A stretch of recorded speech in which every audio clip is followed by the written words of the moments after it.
ঈমান এটা কেমন জিনিস, ঈমান এটা কেমন জিনিস? একটা হাদিস আমি আপনাদের সামনে পেশ করি। যাররা পরিমাণ ঈমান যদি আমাদের ভিতরে থাকে, জীবনে যদি গুনাহ থাকেও গুনাহের সাজা ভোগ করার পরে যে ব্যক্তির মধ্যে যাররা পরিমাণ ঈমান থাকবে, আল্লাহর পক্ষ থেকে ফেরেশতাদেরকে আল্লাহ বলবেন, তিরমিজির বর্ণনা, আখরিজু মিনান নারি মান ক্বালা লা ইলাহা ইল্লাল্লাহ ওয়া ফি কলবিহি মিসকালু যাররাতিন মিন ঈমান। জান্নাতীরা জান্নাতে চলে যাওয়ার পরে, জাহান্নামীরা জাহান্নামে চলে যাওয়ার পর আল্লাহর পক্ষ থেকে আল্লাহ তাআলা ফেরেশতাদেরকে পাঠিয়ে দিবেন, যাও জাহান্নামে গিয়ে দেখো আমার ওই বান্দাগুলোকে জাহান্নাম থেকে আজকে বের করে নিয়ে আসো, যারা লা ইলাহা ইল্লাল্লাহ বলেছিল এবং যাদের অন্তরের মধ্যে যাররা পরিমাণ ঈমান আছে, যাররা পরিমাণ ঈমানের কারণে তাদেরকে আজকে জাহান্নাম থেকে বের করে নিয়ে আসো। তাহলে বোঝা গেল ঈমান কত দামি জিনিস। যদি যাররা পরিমাণ ঈমান আমার ভিতরে থাকে, আমাকে জাহান্নাম থেকে বের করে যিনি জান্নাত দিবেন তিনি কে? সহিহ মুসলিমের বর্ণনা, হাদিস তাকরার সহ 482 নম্বর হাদিস। আল্লাহর নবী একবার সাহাবায়ে কেরামকে বললেন, আব্দুল্লাহ ইবনে মাসউদ রাদিয়াল্লাহু তাআলা আনহু থেকে বর্ণিত হাদিস, তিনি বলেন আল্লাহর রাসূল বলেছেন, আখিরু মান ইয়াদখুলুল জান্নাতা রাজুলুন ফাহুয়া ইয়ামশি মাররাতান ওয়া ইয়াকবু মাররাতান ওয়া তাসফাউহুন নারু মাররা। নবীজি বলেন, সর্বশেষ যেই লোকটা জাহান্নাম থেকে বের হয়ে জান্নাতে প্রবেশ করবে, ওই লোকটাকে আমি বিশ্বনবী ভালো করেই চিনি। আল্লাহর নবী বলেন, একটা লোক জীবনের গুনাহের সাজা ভোগ করার পর জাহান্নামের আগুনে পুড়তে পুড়তে কয়লার মতো কালো হয়ে যাবে, তাকে জাহান্নাম থেকে উঠানো হবে। লোকটা চলতে থাকবে, ফাহুয়া ইয়ামশি মাররাতান, চলবে, ওয়া ইয়াকবু মাররাতান, শরীর দুর্বল, আবার হুঁচট খেয়ে পড়ে যাবে। আগুন তাকে আবার ধরার চেষ্টা করবে, সে আগুন থেকে আবার দূরে চলে যাবে। জাহান্নাম থেকে এভাবে আল্লাহ তাআলা তাকে উঠানোর পরে একটু দূরে যখন সে যাবে, জাহান্নামের আগুনের উত্তপ্ততা এখন আর তার শরীরে লাগে না। এতক্ষণ জাহান্নামের আগুনে পুড়তে ছিল, কলিজাটা পর্যন্ত বুনা বুনা হয়ে গিয়েছে। এই লোকটা আগুন থেকে এখন দূরে সরে গিয়েছে, তার কাছে এত ভালো লাগতেছে, এত ভালো লাগতেছে। রাসূল বলেন, এই লোকটা আল্লাহর প্রশংসা আদায় করে বলবে, তাবারাকাল্লাযী নাজ্জানি মিনকি লাকাদ আতানি আল্লাহু শাইআন মা আ'তাহু আহাদাম মিনাল আউয়ালিনা ওয়াল আখিরিন। এখন শুধুমাত্র শরীরে আগুন লাগে না, আগুন থেকে দূরে গেছে, জান্নাত এখন আল্লাহ তাকে দেয়নি। সে বলতে থাকে, আল্লাহ আপনার জন্য পবিত্রতা, যে আল্লাহ আমাকে জাহান্নাম থেকে বাঁচিয়েছে, আল্লাহ তো আমাকে এমন নিয়ামত দান করেছে, ইতিপূর্বে আমার মতো নিয়ামত কারো উপর দান করেনি। জোরে বলেন আল্লাহু আকবার। এত বড় নিয়ামত নিজের এটা মনে করবে। এবার সে জাহান্নামের পাড়ে বসে থাকবে। আল্লাহ পাক রব্বুল আলামিন এই বান্দাটাকে কিন্তু জান্নাতে দিবেন, তবে মাঝখানে কিছু লোভনীয় ঘটনা ঘটাবেন। আল্লাহ তাআলা ফাতুরফাউ লাহু শাজারাতুন, এই লোকটা বসে বসে দূরে দেখবে সুন্দর একটা গাছ আল্লাহ তাআলা তার জন্য উৎপন্ন করে দিবে। জুড়ে বলেন সুবহানাল্লাহ। এই লোকটা আল্লাহ তাআলার কাছে এবার ফরিয়াদ করে বলবে, আল্লাহ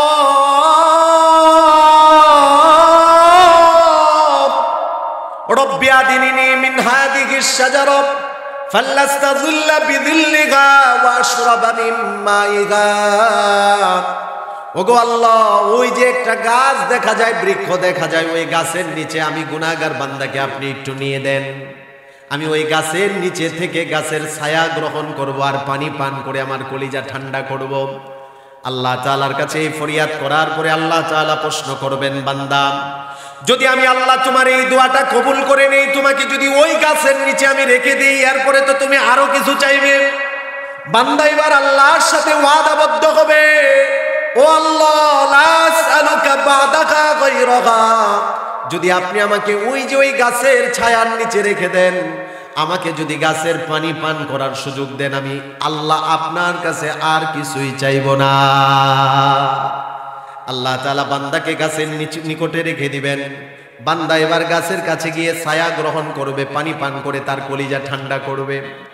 অবস্থান করার পরে কিছুক্ষণ পরেই বান্দা দেখতে পাবে ফাতুরফাউ লাহু শাজারাতুন নুখরা, আল্লাহ রাব্বুল আলামিন এই বান্দাকে আরো লোভনীয় অফার দিবেন, তার সামনে আরেকটা গাছ আল্লাহ উৎপন্ন করে দিবেন, যে গাছটা হলো আহসানু মিনাল উলা, প্রথম গাছ থেকে দেখতে আরো অনেক সুন্দর। বলেন সুবহানাল্লাহ।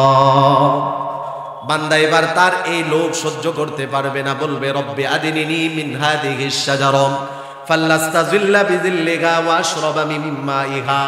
ওগো আল্লাহ, ওই যে ওই গাছের ছায়ার নিচে আপনি আমাকে রেখে দেন, ছায়া গ্রহণ করব আর পানি পান করব।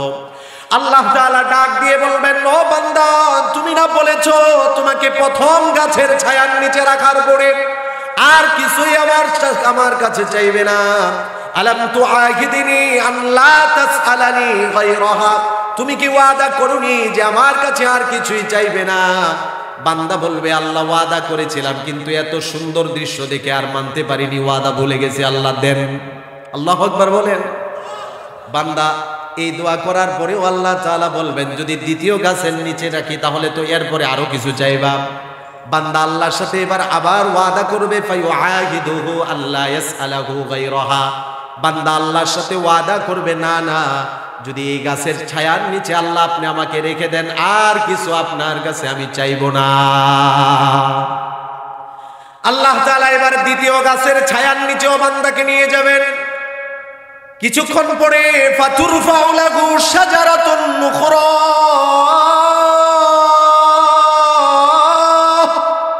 ইনদা বাবিল জান্নাহ, জান্নাতের ঠিক গেটের সামনে এবার আল্লাহ আরেকটা গাছ বান্দার জন্য উৎপন্ন করে দিবেন।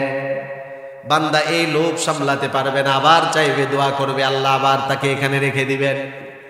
জান্নাতের গেটের সামনে বান্দা এখন অবস্থান করতেছে, কিন্তু এতক্ষণ শুধু গাছ দেখেছে, এখন জান্নাতের গেটের সামনে বসে বসে জান্নাতের ভিতরের মনোরম দৃশ্যগুলো দেখতে থাকবে। জান্নাতের ভিতরে হুরেরা তাদের সুললিত কণ্ঠে গান বলতেছে, সেই গানের আওয়াজ তার কানে আসতে থাকবে। বলেন সুবহানাল্লাহ। ও যুবক ভাইরা, ও যুবক ভাইরা, আজকে যারা হারাম গান বাজনা আমরা আমাদের কান দিয়ে শুনতেছি, দুনিয়ার এই হারাম গান বাজনা শোনার কারণে হতে পারে জান্নাতের গান বাজনা থেকে আমরা মাহরুম হয়ে যাব। বলেন নাউযুবিল্লাহ। দুনিয়ার এই হারাম গান বাজনা থেকে যারা বেঁচে থাকবে তাদের জন্য জান্নাতে যিনি গানের ব্যবস্থা, নাচের ব্যবস্থা, নৃত্যর ব্যবস্থা রেখে দিয়েছেন, তিনি কে? হাদিসে, এই হাদিসের মধ্যে এসেছে, বান্দাটা জান্নাতের গেটে বসে বসে ফায়াসমাউ সাউতা আহলিল জান্নাহ, জান্নাতের ভিতর থেকে আওয়াজ শুনতে পাবে। হুরেরা বলবে, তিরমিজির বর্ণনায় কি বলবে জানেন? তিরমিজির বর্ণনায় এসেছে, ভিতর থেকে জান্নাতের হুরেরা বলবে, নাহনুল খালিদাতু ফালা নাবিদু ওয়া নাহনুন নাইমাতু ফালা নাবাসু ওয়া নাহনুর রাদিয়াতু ফালা নাসখাতু তুবা লিমান কানা লাহু ওয়া কুন্না লাহু। আল্লাহু আকবার বলেন। আমার তো সেই সুললিত কণ্ঠ নেই, জান্নাতের হুরদের মতো আমার তো আর সেই মধুর কণ্ঠ নেই। জান্নাতের হুরেরা গান শোনাবে, গান শোনাবে, নাহনুন নাইমু নাহনুল খালিদাতু ফালা নাবিদু, আমরা তোমাদের সঙ্গিনী সর্বদার জন্য, কখনো কিন্তু আমরা তোমাদেরকে ছেড়ে যাব না। আল্লাহু আকবার বলেন। আমরা তোমাদের সঙ্গিনী সর্বদার জন্য, কখনো আমরা মারা যাব না। আমরা সব সময় তোমাদের প্রতি খুশি থাকব, কখনো তোমাদের মনে কষ্ট দিব না। বলেন আল্লাহু আকবার। এগুলো বলবে হুরেরা, আর সেই লোক জান্নাতের গেটে বসে বসে শুনবে। এখন বলেন, যে লোকটা গাছ দেখে লোভ সামলাতে পারে না, সে জান্নাতের দৃশ্য দেখে আর আওয়াজ শুনে নিজেকে সামলাতে পারবে? বলেন পারবে? এই লোকটা এবার আল্লাহর কাছে ফরিয়াদ করে বলবে, আল্লাহ,